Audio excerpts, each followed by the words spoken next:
Today, I invited a celebrity guest on the show. Mike Jesowshek is the founder of JETRO and the host of the Small Business Tax Savings podcast.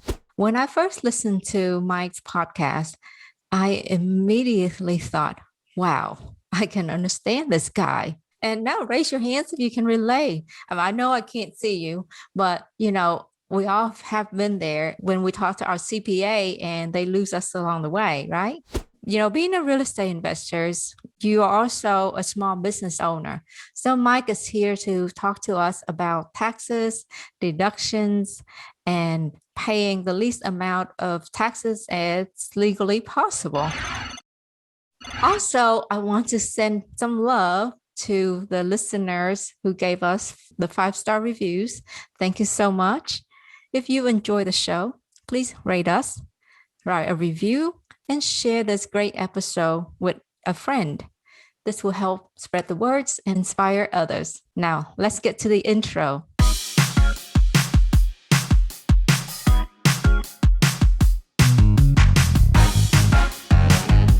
Hey ballers, welcome to episode 118. With me is Mike Jesowshek from the Small Business Tax Saving Podcast. Hey Mike, thanks for being on the show today. Hey V, thanks for having me on. Yeah, it's such an honor. I was shocked to hear you said yes to coming on, so thank you. Well, yeah, I always love helping other people out. That's kind of our MO when we're working on taxes and working with clients is anytime we can find a way to inform clients about the tax savings potentials, what's out there, I feel like we're making progress. So many people are so complacent and just think of taxes are just something you pay and then you move forward. And so that's kind of my goal and reason for joining other podcasts is just to say, let's get that idea out there of this idea of being proactive in our tax planning.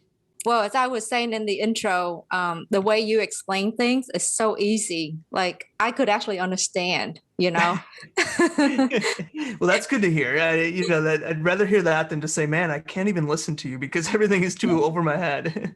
No, you break it down really easily to understand.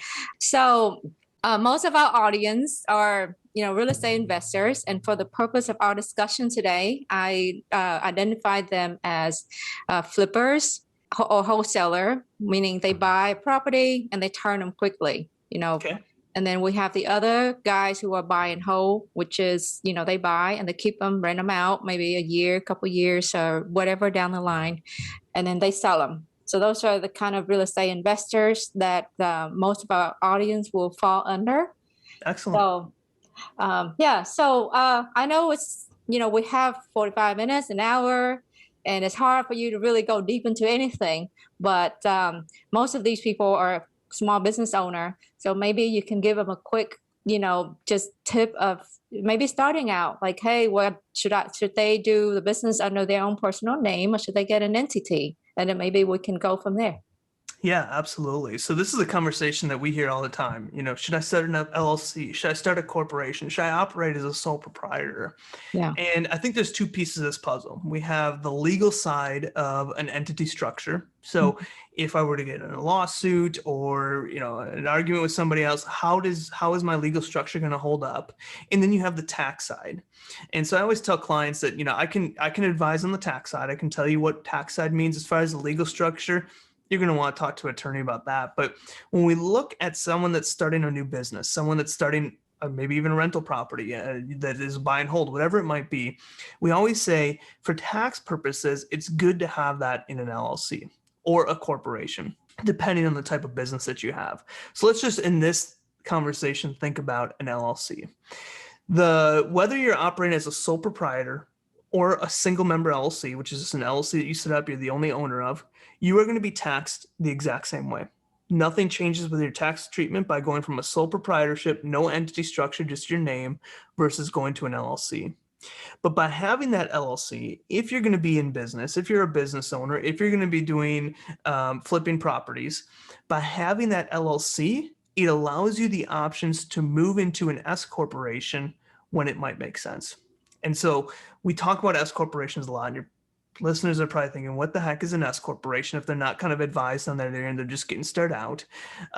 We look at S corporations and we just basically say, put some general guidelines down. when you make money in a business, an operating business, ordinary income, a business that you're actively working in, and it's like a business, not just passive activity, not just rental properties, but you're actually flipping houses or running a business of your own, any income that you receive from that business gets hit with something called self-employment tax. So you pay self-employment tax as well as your normal income tax rate. So you pay normal income tax rate plus self-employment tax, which is roughly 15% on any of your self-employed income. And when we look at an S corporation is simply just a tax strategy that can help avoid a portion of that self-employment taxes. And so if we start a business operating as a sole proprietor, and let's say we have a really good year, we can't choose to do an S corporation. At that point, it's already over because we're a sole proprietor. Now, if we're an LLC, we can backdate an S corporation election at any point throughout the year. And so that's why we always say, if you're operating a business and it's a business that you feel confident about, you feel like it's going to be successful, let's start that entity so that when it makes sense to jump into an S corporation or to go into this different types of tax strategy, we already have that entity structure set into place, and we're not trying to fumble around maybe a year where we had a really big sale or a really big deal go through. Now we're trying to backstep that and be like, okay, how do I save taxes on this when it might be already too late? If we have that structure in place, then we can be set there. Look, I was so excited to jump into this topic. I forgot to ask you to introduce yourself. So let's backtrack. Yeah. Would you give the audience a quick intro, please?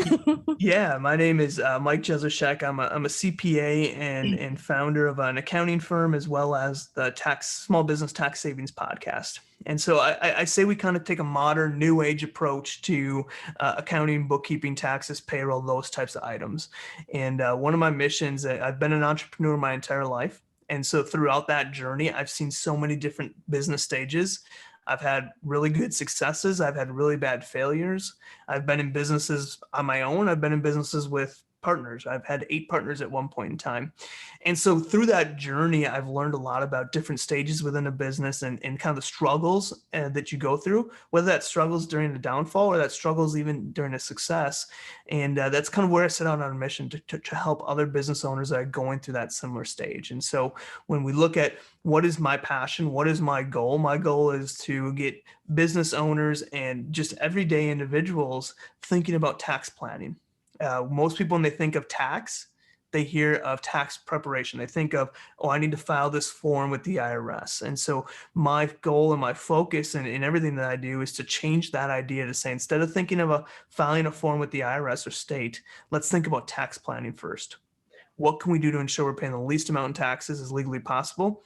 And then we prepare and file tax returns at the end of the year. So that's what, if you listen to our podcast, that's kind of our focus on just kind of helping the general audience in that area. Yeah, and thank you for that. And for the audience, if you haven't listened to Mike's podcast, you got to, because I learned from you during your episode about EIDL and PPP. That was very clearly explained, and so I subscribe to your channel. So. Yeah, COVID kind of took everything for a change. We had all this nice planned out, like, here are the topics we're going to talk about going into 2020. And then March and April rolled around and we're like, okay, scratch all that. Now we got all this COVID in there. And so I think it's funny that as people look back at our podcast, 4 years from now, they're going to be looking back and they're going to get to like this section in April of 2020 and be like, what is this guy talking about? Like, PPP loans. And they're gonna be like, I have no clue. Like the new business owner that maybe wasn't around or in business during COVID. And there's gonna be a lot of irrelevant content on our podcast. But luckily that was only about a 6-month span. And now we're back to providing kind of that relevant tax tips. Well, it really helped to provide clarity for me. And I share your episode with many other investors too.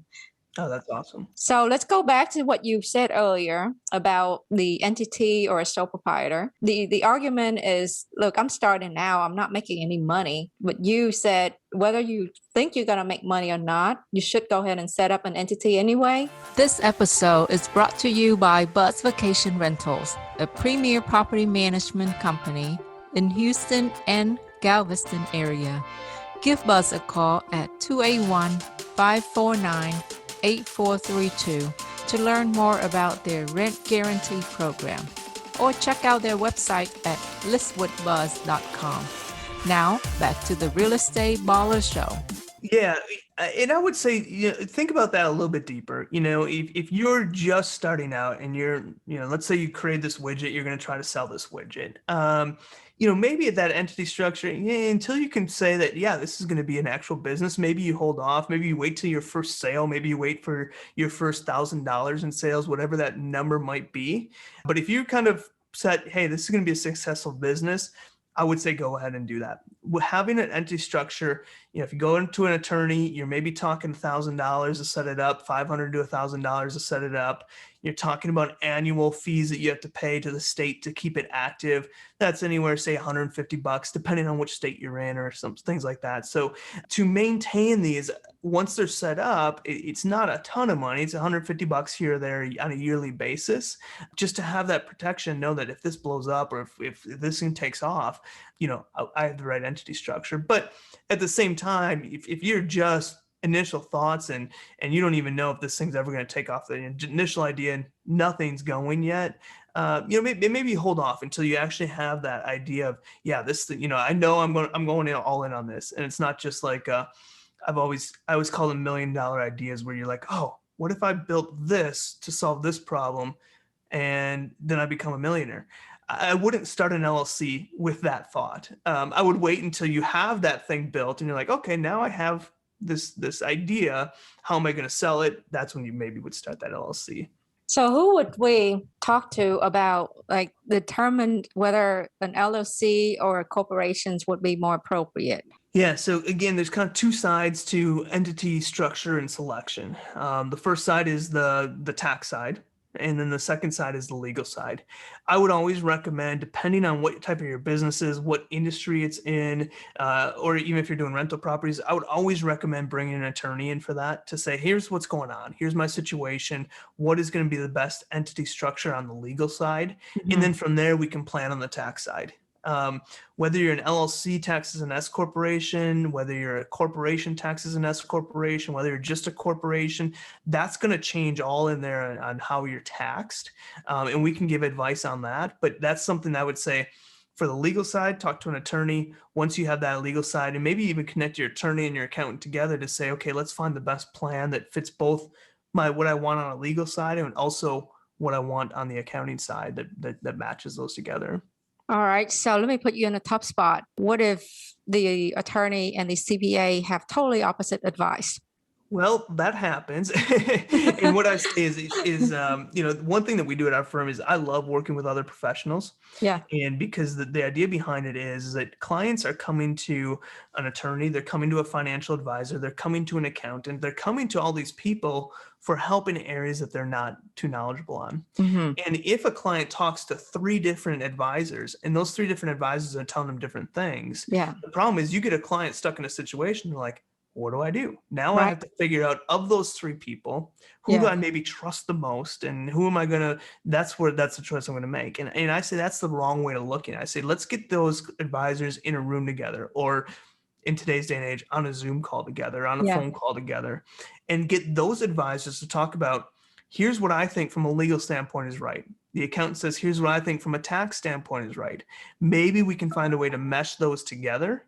And by meshing them together, now we have an excellent product that we can come to the client and say, okay, we've talked, and here's your best option for you, instead of making the client make that decision, because so much can be missed within that reading without having the advisors all talk to each other. So I always recommend getting your accountant, getting your lawyer on that call together when you're making that decision to make sure that they're on the same page.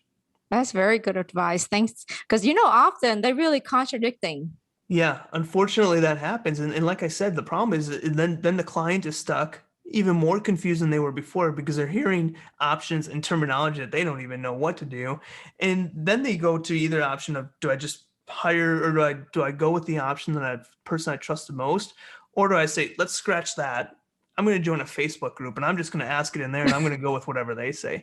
Yeah. Whatever that decision is, neither options are good options. It's you're paying these advisors for something, let them hash out the best option and then go with that. One that I hear all the time in these seminars and classes is the Siri LLC. It's protected. That's what the attorneys advise. But then when you go to the bank, it's really hard. And from a tax standpoint, having to file returns or manage multiple LLC can be complicated. Yeah, you mentioned bank because that throws another wrench into the crowd. When you bring in a bank, a lot of times you'll have a lawyer and attorney that are on the attorney and an accountant that are on the same page. But then you bring in this bank, and they're like, "Oh, we need different paperwork to open up this bank account." And so, a lot of times, we'll tell clients, "Okay, don't go into the bank telling them what we did. Don't go telling them, hey, we set up this family management company for our family."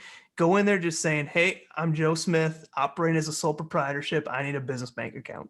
We want you to say that versus family management company. Now the bank's like, wait, what are we doing here? Where's your paperwork? And the bank can get easily confused too. Yeah, that's good to know. All right, so let's talk about you said the entity setup. Are there some like obligations once I set up my entity that I should know instead of relying on my CPA or bookkeepers? Yeah, so I would say, wherever you're setting that entity up with, that could be with an attorney, that could be on some website online that you use to set up that entity structure. Most of the time, they're going to give you some feedback on what needs to be filed. Every state is going to be different. Every state has a different deadline on kind of when you need to reorganize or resubmit your registration to keep your company active. The fee is going to be different for every state, but here's what I always tell people when they're talking about entity structure and what states and all this other ongoing work is, one, you're going to have an annual fee or an annual tax or some annual thing to make sure that your company is staying active with your state. So make sure that you're doing that, finding out what that date is. Oftentimes the state will just email you too, but if you use a company to set up your entity, they might be that person on contact there. But one thing that I always tell people, and I should have talked about this a little bit in the entity structure setup, is that so many people get this idea that I need to have a Delaware LLC, or I need to have a Nevada LLC, or a Wyoming LLC. And what a lot of people don't understand is that having an LLC in those states might be great legal wise. That's totally fine. And I'm not against having an LLC in that state. But what I always tell that client that is, if you're operating in a separate state, you then have to file as a foreign entity as well in that separate state. So let's say I'm going to be a Nevada LLC, but I operate everything in Wisconsin. My business is in Wisconsin, my property's in Wisconsin, everything about this LLC is in Wisconsin, but I decide to organize it in Nevada. Now I have an entity structure in Nevada. I need to pay the fees, keep that entity active in Nevada. Yeah. But because I operate in the physical presence here in Wisconsin, I also need to take this entity and file as a foreign entity in Wisconsin. So now I'm paying fees to Nevada and Wisconsin, which in many cases might be totally fine. But I always tell clients that don't think that if you organize in a state with no state tax or something like that, but you operate somewhere else, that you're just off the hook from filing in those states. So go back to your original question, there's going to be an annual fee to keep your company active, and then obviously filing a tax return, whatever that might look like. That could be a Schedule C on your personal return. That could be a Schedule E on your personal return. That could be a partnership, an S corporation, a C corporation tax return, whatever that might look like. That would be kind of the next structure, is making sure those are being filed with the federal and state level too. So am I responsible for knowing when my due date is for those returns, or should I rely on my CPA for that? So there's two things. You have your entity structure at the state. This is going to be a Secretary of State type thing where you set up your entity, you just keep it active. That's one piece. And then you have that tax filing as a separate piece, depending on which state you're in. Some states might not have a tax filing. Your CPA or accountant, that tax filing piece, they'll be handling that. You'll be working with them on that. As far as keeping your entity active with the state and just filing that annual renewal fee, that would be something that your accountant might help out with. They might not. Typically, we say wherever you organized your entity with, more often than not, they're going to alert you of that. And in the state too, if you have an email on file with the state or your address, they'll be sending you a notification saying, hey, renewal's coming up in 60 days or whatever it might be. Make sure you go in and renew your entity. So that's like a franchise tax, correct? Yeah, they label it differently in different Yeah. states. Franchise tax could be part of it. It just depends on which state you're in. Typically, a franchise tax is going to be the tax filing. So let's look at Texas as an example. You're going to have a franchise tax return, which is going to be your tax filing. But then you also have your entity structure. You need to keep your company active. They're two separate pieces, but both are required to keep a company active within the state. Okay. Well, that's really good. Let's talk about some fun stuff. Like I'm a flipper or investors and I go out to eat a lot. I take my clients out to eat. I buy uniforms. Maybe I go to Cancun and go look at some properties. Well, what can I deduct and what can I not deduct? Can I deduct my trip to Cancun? Potentially. And this is what we talk about so much with clients. We can talk about tax strategies. We can talk about setting up a retirement plan, doing all these different things.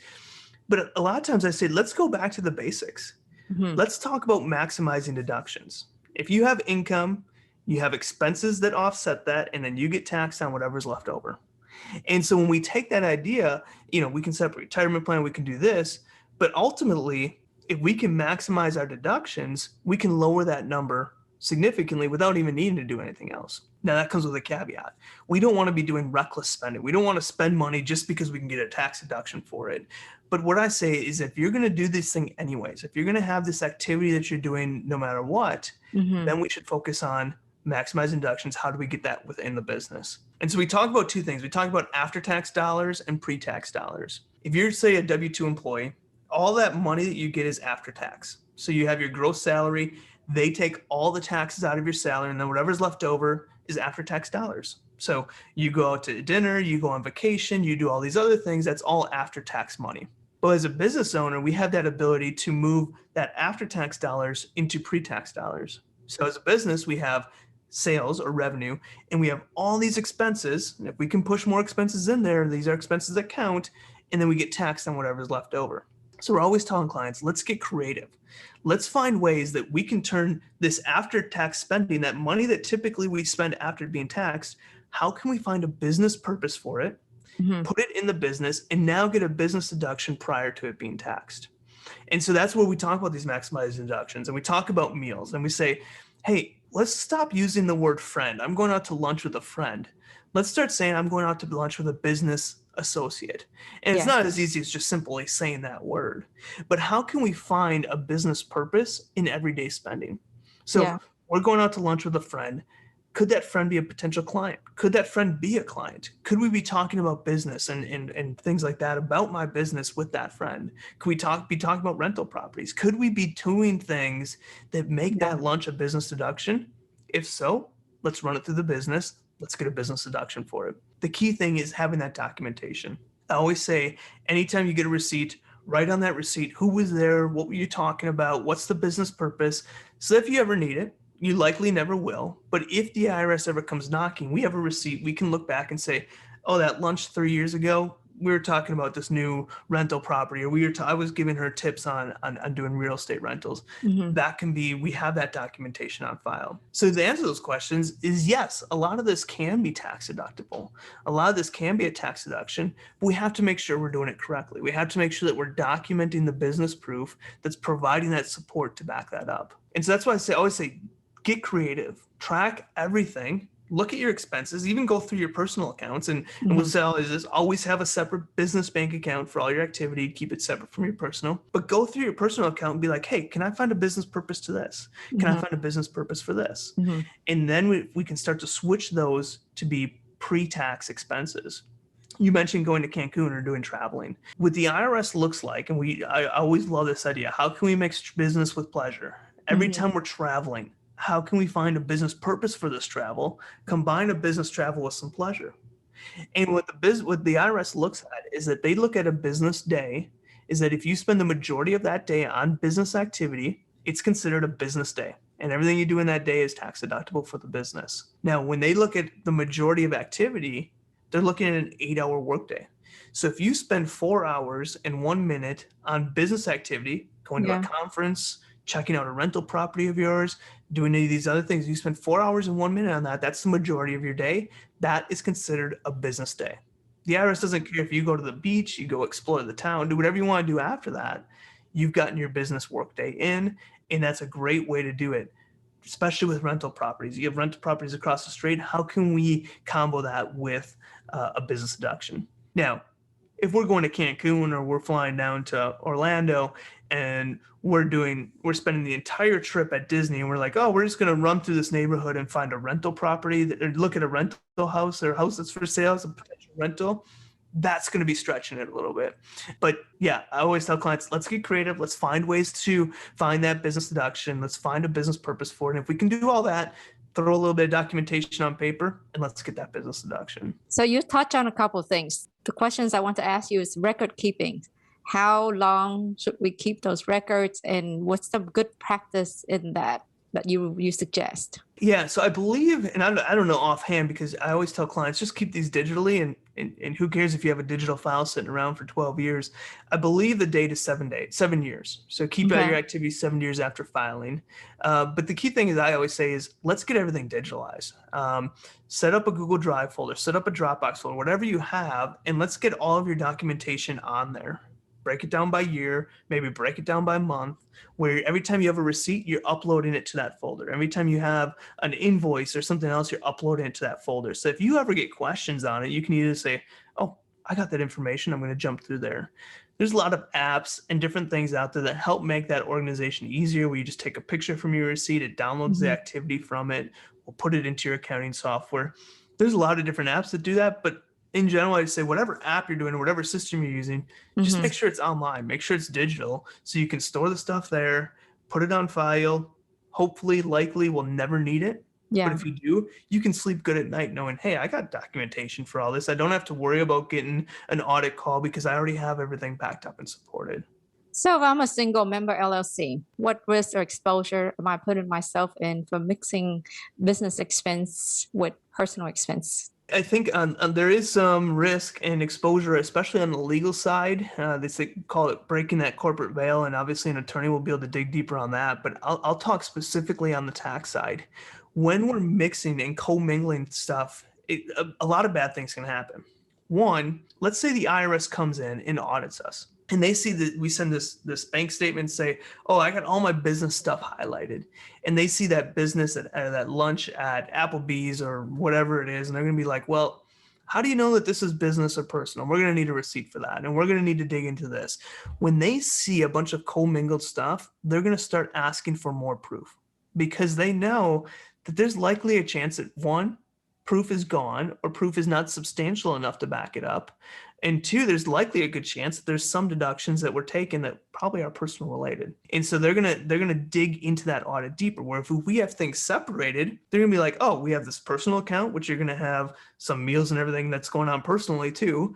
And we have this business account, and everything here has got clear documentation. It's pretty clear that this is pretty solid. So in the event of an audit, you're in a much secure and better place by having that separation. But I say too, and almost more importantly, is that we're going to miss deductions. If we just commingle everything, we're not going to remember, was this launch business or not? And so we're either going to miss deductions or overtake deductions. Either or are bad.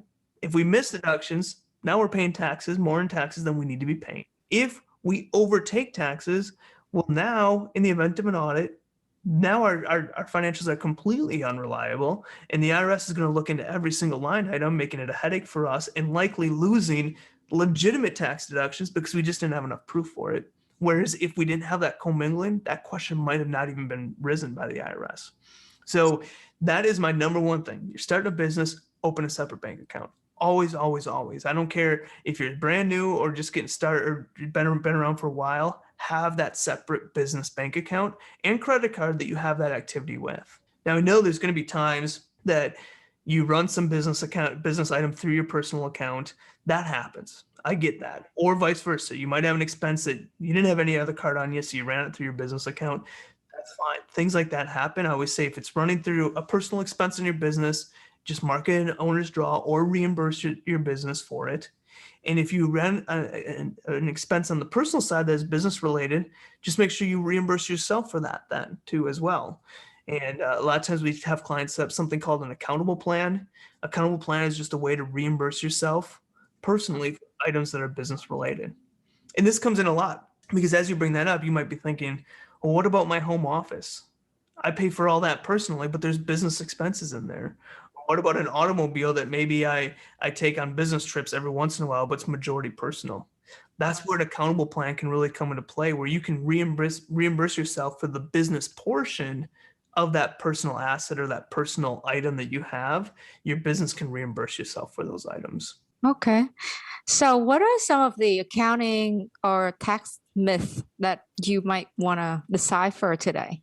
Yeah, I mean, the biggest one is when people think of, and we kind of talked about this at the beginning, but the number one mistake that we see people make is this idea of tax paying versus tax planning, or this idea of tax preparation always or only versus tax planning. And so what we always say is my goal is to get people to think of tax planning. This is the time of the year when we want to do tax planning.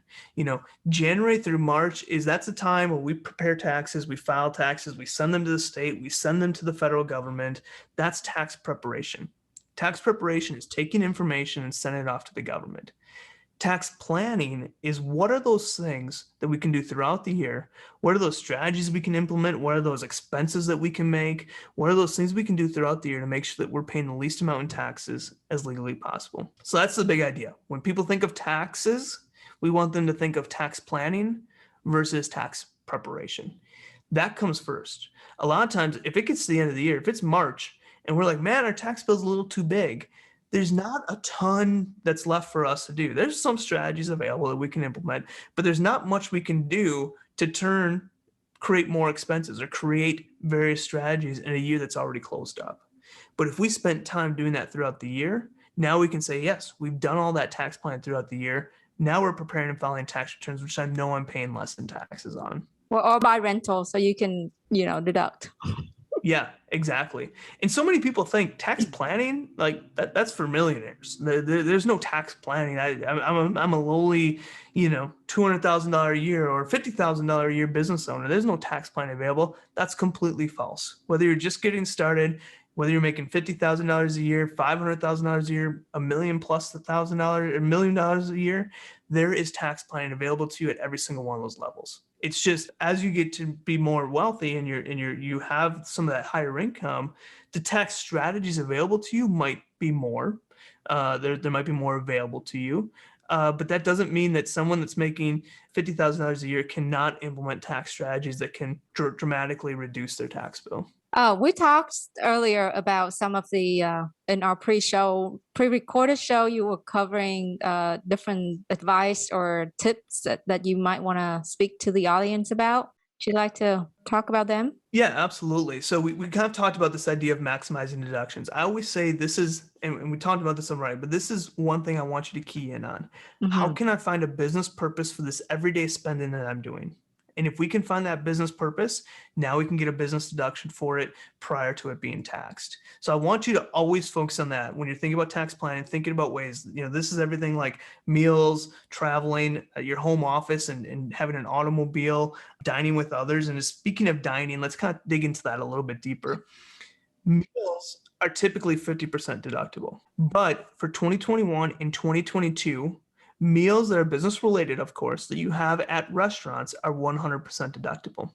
And so this is part of the COVID relief. So you go with a client out to lunch, you pay for lunch. Traditionally, it's a $100 lunch. Traditionally, you're going to get a business deduction of $50 for that, 50% of the cost. 2021 and 2022, you're going to get 100% deduction for meal expenses that you have at a restaurant. So that's great news and a good way to maximize that idea. Again, this is part of COVID relief. So the idea behind it is how do we get people into restaurants and spending and help support an industry that got hit pretty hard. But one thing to think about that too is entertainment still not deductible. So we take a client out to a baseball game, the meal and drink portion at that event, that would be deductible, but the tickets to the game, those types of things, not deductible. So the VIP box office ticket, those are not deductible. Right. Yeah. The entertainment, the tickets, that's not deductible. Now I will take a quick turn to that. If you're a business and you're taking your employees out, let's say it's an annual retreat or a celebration of, being in business for 10 years, whatever it might be. If it's an employee party, then entertainment does open back up to be 100% deductible, but there comes with some caveats. the majority of the people attending this event have to be what they call out of a tainted group of individuals. So let's say you're a business owner, you're the only employee. You can't just do all this entertainment and say, well, I'm just doing and boosting employee morale. Bummer. Yeah, I've tried that, but that's not allowed. You would be part of what they call a tainted group. So tainted group is the owner of the company, 10% or more owner, their family, and any highly compensated employees in the business. So let's say you have 10 employees, 3 of them are family members, and then you have 1 highly compensated employee, and then the rest is just administrative. You take those 10 out to entertainment, that's a fully deductible 100%. Business retreat, might be employee morale booster, whatever it might be, as long as you have that business purpose for it and it makes sense in your business, that is a deduction. But any other kind of entertainment, not deductible. But again, meals 100% for 2021 and 2022 at a restaurant, which is awesome news. Yeah, that can add up. Yeah. In another thing, again, this is just kind of getting the creative things moving of some listeners on the show.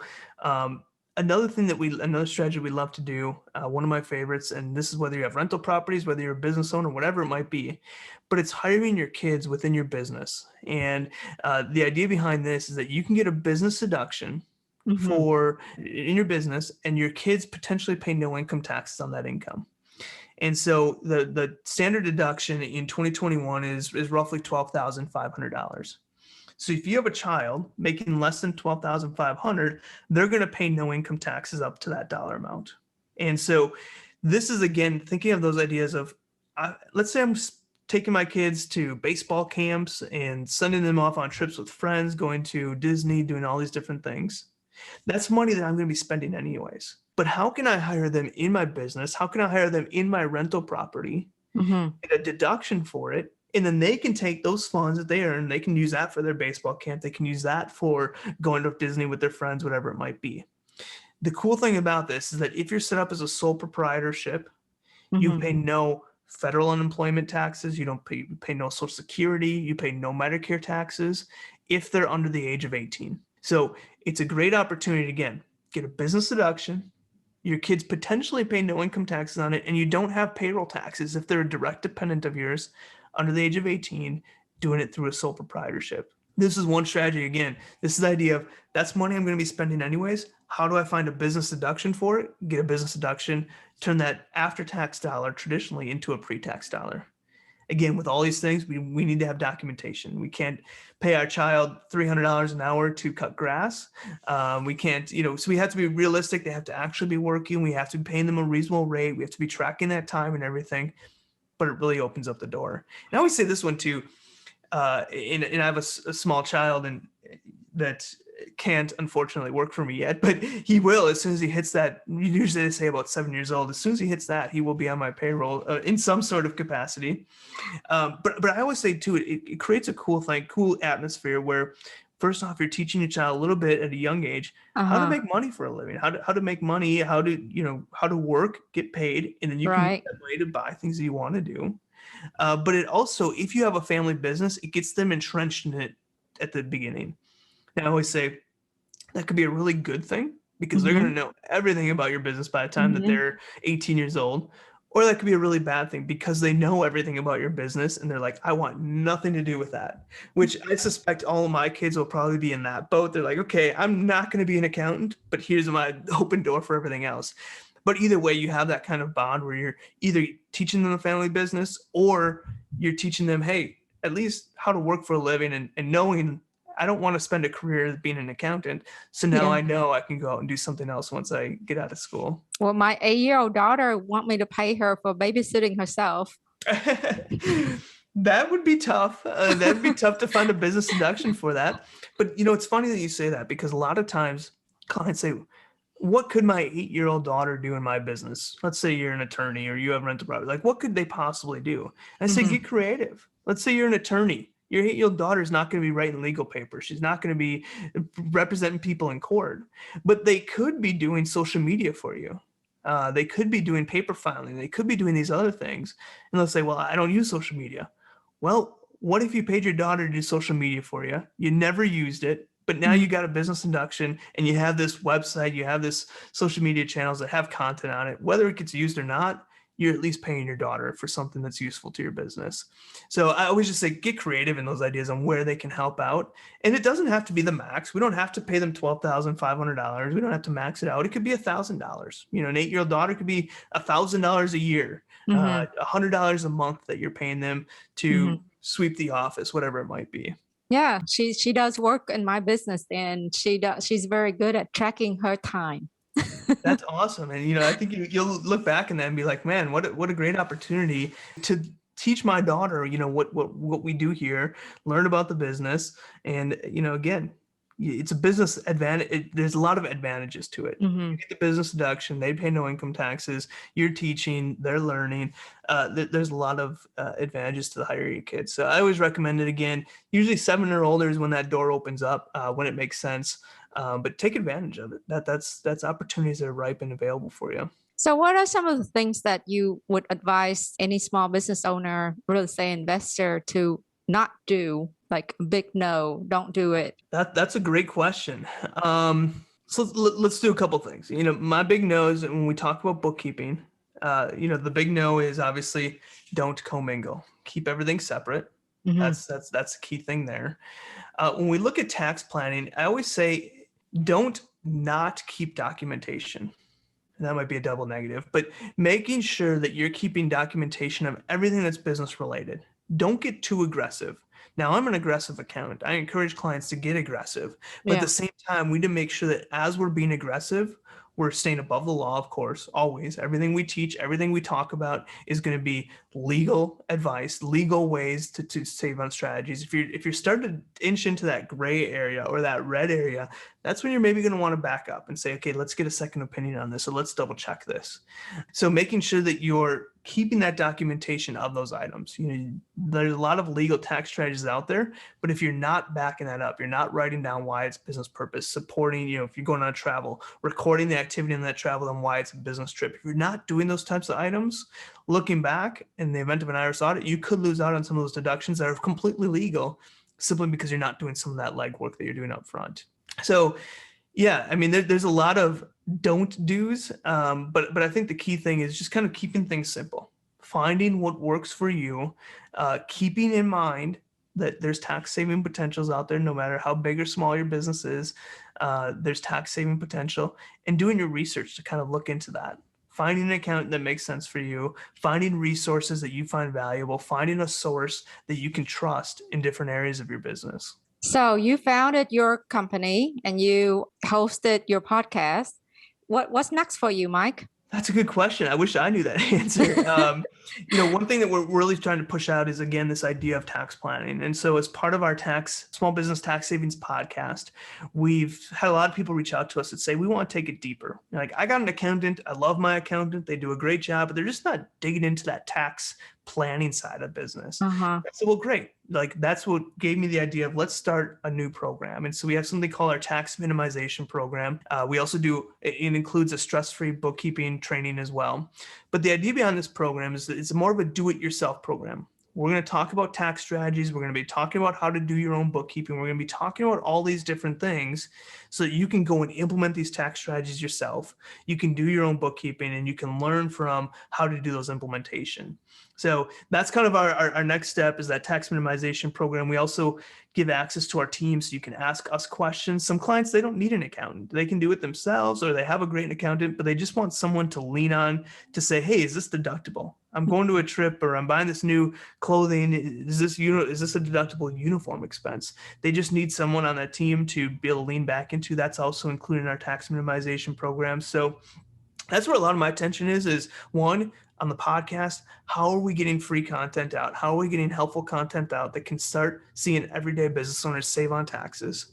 And then the second piece of that is, okay, now you need that additional help. You might already have a great resource. You might already want to do it yourself, but you're a learner. You want someone to lean on. You want somewhere to be able to access all these tax strategies. That's where kind of our tax minimization program comes in.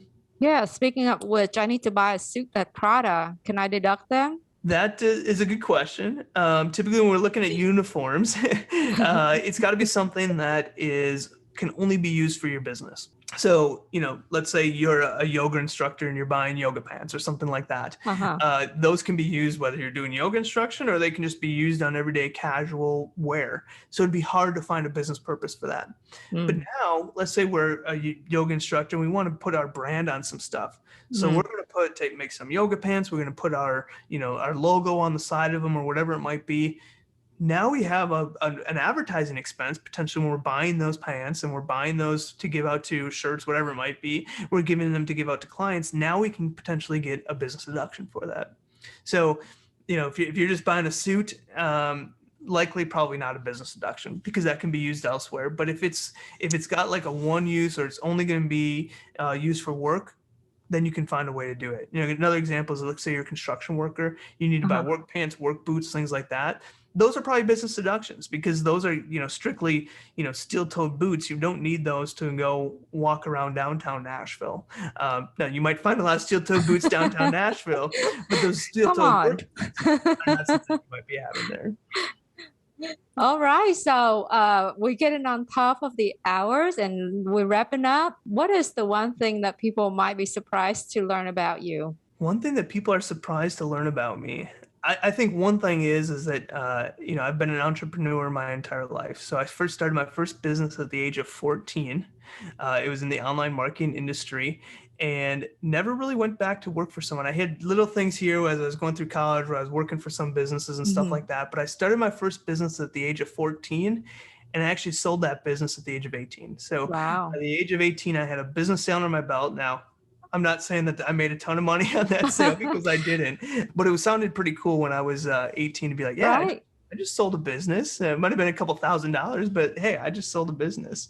So that's, I've always kind of had that spirit of saying, hey, I want to try to be the creator of my wealth. I don't want to have to depend on an employer to do that. And I think that fits so well into the real estate industry is saying, rental properties and diving into investments into the real estate, you're in control of a lot of this stuff. And how can you control your wealth? Now, you might be a W-2 employee working for someone that's helped funding some of this investments and things like that. And that's totally fine.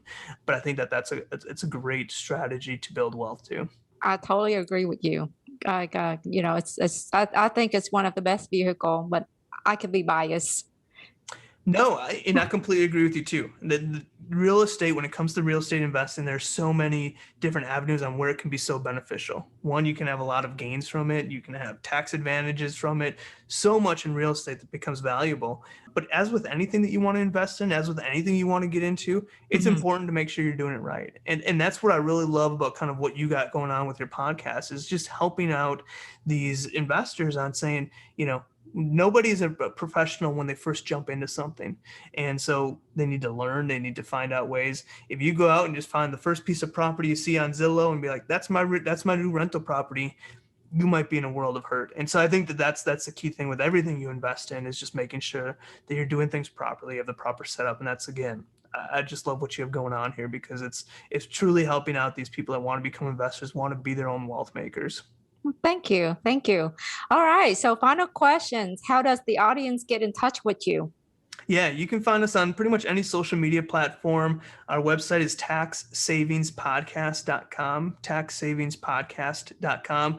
Go there. You'll have all of our social media links, a contact us button. You can listen to our episodes, listen to our podcasts, check out our tax minimization program, whatever works for you. Thank you, Mike, for joining me today, and thanks for watching the Real Estate Ballers Show. If you found value in this show, please share it with a friend, and don't forget to subscribe so that you will never miss another show. Feel free to give us a shout out on social using the hashtag REBallers, or just tag us. If there's any topic that you want us to cover, please feel free to send us an email to info@reballers.com or just leave us a comment below.